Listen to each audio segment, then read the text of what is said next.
بسم اللہ الرحمن الرحیم۔ السلام علیکم۔ روزانہ واقعات سننے کے لیے اس چینل کو سبسکرائب کریں۔ غزوہ احد کے دن اللہ کے رسول صلی اللہ علیہ وسلم نے انہیں ایک کمان عطا کی تھی۔ جب مسلمانوں کے پاؤں اکھڑے تو یہ نبی کریم صلی اللہ علیہ وسلم کے سامنے ڈٹ کر کھڑے ہوئے اور دشمنوں پر اس کمان سے تیر چلانے لگے۔ انہوں نے اس روز اس کمان سے اتنے تیر چلائے کہ وہ تیر چلانے کے قابل نہ رہی، پھر بھی یہ برابر آپ صلی اللہ علیہ وسلم کا بچاؤ کرتے رہے۔ جب مشرکوں کی طرف سے کوئی تیر یا پتھر آتا تو یہ خود کو سامنے کر دیتے۔ ایسے میں ایک تیر ان کی آنکھ میں لگا، ان کی آنکھ کا ڈیلا باہر نکل کر ہتھیلی پر آ گرا۔ انہوں نے اس حالت میں ڈیلا نبی کریم صلی اللہ علیہ وسلم کے سامنے کر دیا۔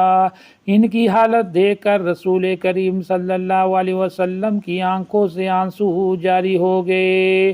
آپ نے اس موقع پر فرمایا، اے اللہ، قتادہ نے تیرے نبی کا بچاؤ اپنا چہرہ سامنے کر کے کیا ہے، تو اس کی آنکھ کو اچھا کر دے اور اس کی نظر کو تیز کر دے۔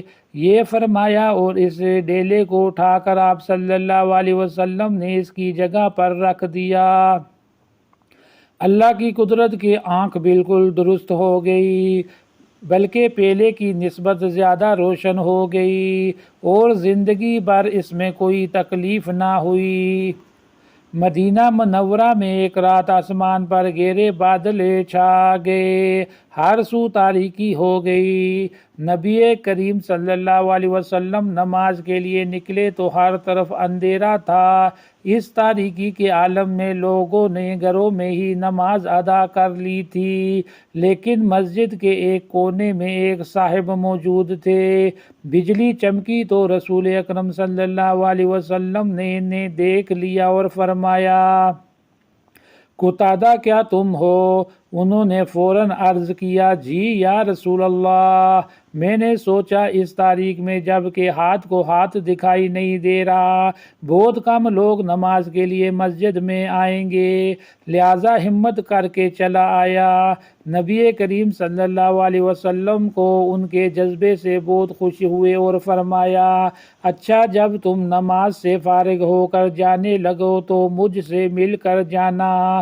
یہ نماز سے فارغ ہوئے اور نبی پاک صلی اللہ علیہ وسلم کی خدمت میں حاضر ہو گئے۔ آپ صلی اللہ علیہ وسلم نے انہیں کھجور کی ایک ٹیڑھی ٹہنی عطا فرمائی اور ارشاد فرمایا، یہ ٹہنی لے لو، یہ تمہارے آگے اور پیچھے 10 ہاتھ تک روشنی ڈالے گی۔ جب یہ گھر کی طرف چلے تو ٹہنی روشن ہو گئی جیسے کوئی قندیل روشن ہو جائے۔ اس کی روشنی میں وہ نہایت اطمینان سے گھر پہنچے۔ حضرت قتادہ بن نعمان انصاری رضی اللہ تعالی عنہ کا تعلق قبیلہ اوس کی شاخ بنو ظفر سے تھا۔ مشہور صحابی حضرت ابو سعید خضری ان کے سوتیلے بھائی تھے۔ آپ بیت عقبہ سے کچھ پہلے یا بعد ایمان لائے، غزوہ بدر میں شریک ہوئے۔ احد کی لڑائی کا حال تو آپ ابھی پڑھ ہی چکے ہیں۔ بدری صحابہ کو نبی کریم صلی اللہ علیہ وسلم نے جنت کی بشارت دی۔ غزوہ احد کے بعد آپ غزوہ خندق اور دوسرے غزوات میں شریک رہے۔ فتح مکہ کے موقع پر آپ 10,000 صحابہ کے مقدس گروہ میں شامل تھے۔ اس وقت ان کے قبیلے کا جھنڈا ان کے ہاتھ میں تھا۔ فتح مکہ کے بعد حنین کی خون ریز لڑائی ہوئی۔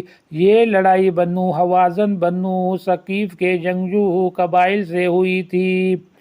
انہوں نے مکہ والوں کی جاگیروں اور باغات پر قبضہ کر لیا تھا اور کچھ دوسرے قبیلوں کو بھی ساتھ ملا لیا تھا۔ اس طرح یہ لوگ ایک بڑے لشکر کی صورت مکہ کی طرف بڑھے۔ نبی کریم صلی اللہ علیہ وسلم کو اطلاع ملی تو آپ 12,000 مسلمانوں کے ساتھ ان کے مقابلے کے لیے نکلے۔ ایسے میں لشکر کی بڑی تعداد دیکھ کر کچھ مسلمانوں کے منہ سے بے خیالی میں یہ الفاظ نکل گئے، آج کے دن ہمیں کون شکست دے سکتا ہے؟ اللہ تعالیٰ کو یہ الفاظ پسند نہ آئے، چنانچہ جو ہی اسلامی لشکر حنین کی وادی میں داخل ہوا، وادی کے دونوں طرف چھپے ہوئے دشمن نے ان پر تیروں کی بارش کر دی۔ بنو حوازن یوں بھی غضب کے تیر انداز تھے، ان کے تیروں نے مسلمانوں پر قیامت ڈھا دی، پھر وہ اپنی جگہوں سے نکل کر ان پر ٹوٹ پڑے۔ اگلے دستے میں زیادہ تعداد مکہ کے نئے مسلمانوں کی تھی، وہ بوکھلا کر پیچھے ہٹے۔ اس سخت وقت میں رحمت عالم صلی اللہ علیہ وسلم پہاڑ کی طرح جم کر کھڑے ہو گئے۔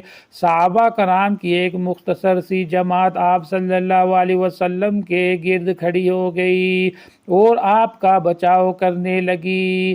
اس مختصر سی جماعت میں حضرت قتادہ رضی اللہ تعالی عنہ بھی تھے۔ آپ صلی اللہ علیہ وسلم کے چچا حضرت عباس رضی اللہ تعالی عنہ بھی ان میں شامل تھے۔